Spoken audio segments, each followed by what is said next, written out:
Samsung vient de lancer sa toute nouvelle gamme de téléphones. Mais, honnêtement, oubliez une seconde le matériel. La vraie révolution, cette année, elle est à l'intérieur. On va donc plonger au cœur de la machine pour voir comment l'intelligence artificielle est en train de tout changer. C'est une question qu'on se pose tous un peu, non? Nos téléphones sont devenus de véritables monstres de puissance, mais est-ce que l'expérience, au fond, a tant changé ces dernières années? On a un peu ce sentiment d'être arrivé au bout d'un cycle avec des améliorations à la marge plutôt que de vraies révolutions. Et c'est justement là que tout bascule.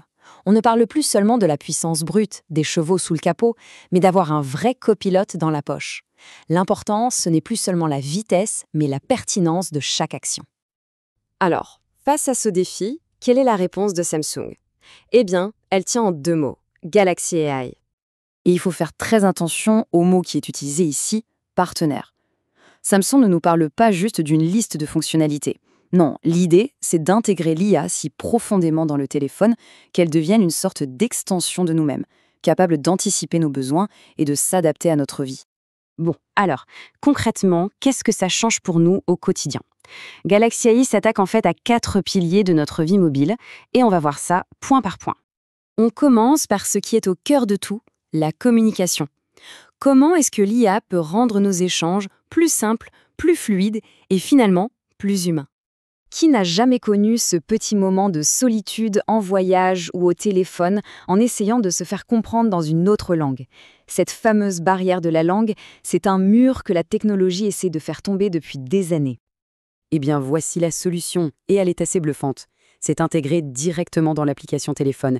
Imaginez, on est en ligne avec quelqu'un qui parle une autre langue, et le téléphone va traduire la conversation en direct. Pour les 2 personnes, c'est littéralement comme avoir son propre interprète personnel dans la poche, 24 heures sur 24. L'autre fléau de notre époque, c'est l'infobésité. On est complètement noyé sous une masse d'articles, de notes, de mémos vocaux. La vraie question, c'est comment en extraire l'essentiel sans y passer des heures. La solution, c'est de déléguer. D'un côté, il y a l'assistant web qui va lire n'importe quelle page web et nous en servir les points clés sur un plateau. De l'autre, l'assistant retranscription qui prend un enregistrement vocal, le retranscrit en texte, le résume et peut même suggérer des actions à entreprendre. Le gain de temps n'est pas juste considérable, il est colossal. Ok, on a vu comment l'IA nous aide à consommer de l'information. Maintenant, passons à la création. Parce que l'IA ne fait pas que ça, elle nous aide aussi à créer en rendant accessibles des outils qui étaient réservés aux pros. Là, on entre presque dans le domaine de la magie. Cette photo quasi parfaite, mais gâchée par un détail en arrière-plan, il suffit de l'entourer avec le doigt et hop, il disparaît. L'IA ne fait pas que l'effacer, elle réinvente complètement ce qu'il y avait derrière. C'est de la retouche photo de niveau professionnel, mais au bout du doigt. Et ça ne s'arrête pas aux photos, au loin de là. Pour la vidéo, la gomme audio est capable de nettoyer la bande-son de tous les bruits parasites. Fini le vent qui souffle dans le micro. Et encore mieux, le montage par IA peut analyser tous nos clips vidéo pour en tirer tout seul une compilation des meilleurs moments. Des heures de montage résumées en un seul clic. Ça, c'est peut-être l'intégration la plus géniale de toutes. Peu importe ce qu'on regarde sur son écran, une vidéo, une photo, n'importe quoi, on fait un appui long, on entoure ce qui nous intéresse et la recherche se lance automatiquement. Fini de faire des captures d'écran, fini de devoir décrire ce qu'on voit à un moteur de recherche, c'est direct, instantané et ultra intuitif. Mais toute cette intelligence, il faut bien la loger quelque part. Et c'est là que le matériel redevient passionnant, en dépassant le format de la simple brique de verre pour s'adapter à ces nouveaux usages.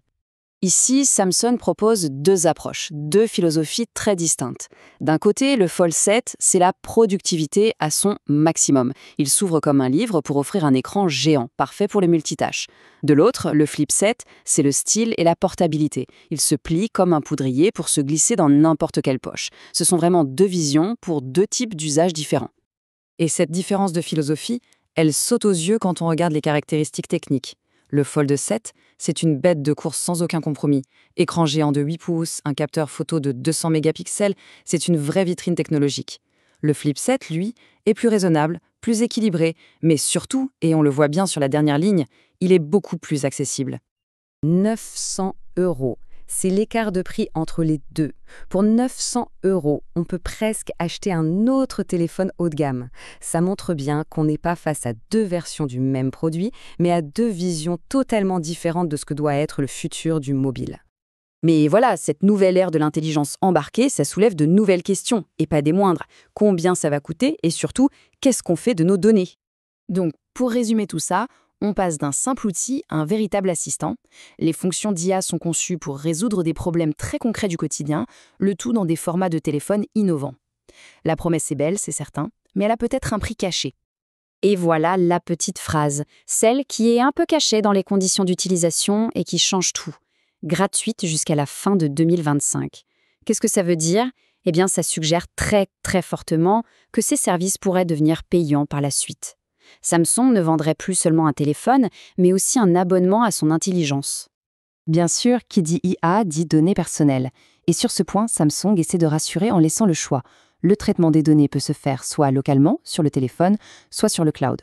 Le tout est sécurisé par leur solution maison, Knox, qui a déjà fait ses preuves.